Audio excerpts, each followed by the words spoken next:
Frères et sœurs, vous pouvez être rejeté après avoir sauvé les vies.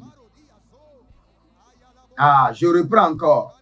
Vous pouvez être rejeté après avoir sauvé les autres. Votre salut ne dépend pas ou n'est pas proportionnel au nombre de personnes que vous avez sauvées. Je reprends. Votre salut n'est pas proportionnel au nombre de personnes que vous avez sauvées. Votre salut est proportionnel à votre vie de foi maintenir jusqu'à la fin. Yeah, that is it.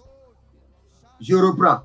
Votre salut n'est pas proportionnel au nombre de personnes que vous avez amenées dans le royaume, mais proportionnel à votre foi que vous avez maintenir jusqu'à la fin, dans la crainte, dans le tremblement, dans la pureté.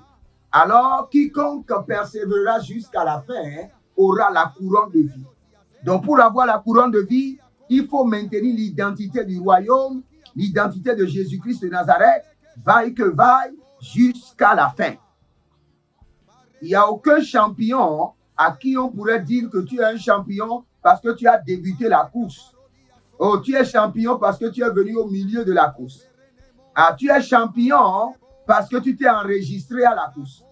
Tu es champion parce que tu t'es monté, tu es intéressé à la course. Non.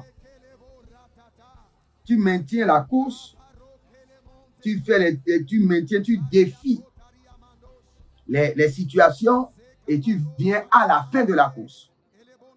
Donc, frères et sœurs, maintenez le royaume de Dieu en vous par la pureté et partagez cet aroma de pureté autour de vous. Partagez cet aroma de pureté autour de vous. Écoutez-moi très bien. Je ne dis pas qu'un enfant de Dieu ne peut pas tomber dans le péché. Parce que la Bible est claire. Il dit un enfant de Dieu ne pêche pas. Mais en descendant dans 1 Jean, la Bible déclare 1 Jean chapitre 1, à partir du verset 9, il dit si vous péchez, si vous confessez vos péchés, il est juste et fidèle de vous pardonner et de vous purifier de toute iniquité. Donc vous ne devez, petit enfant, ne péchez point.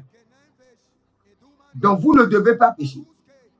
Vous devez avoir cette mentalité que la vie de pureté est possible et que vous avez été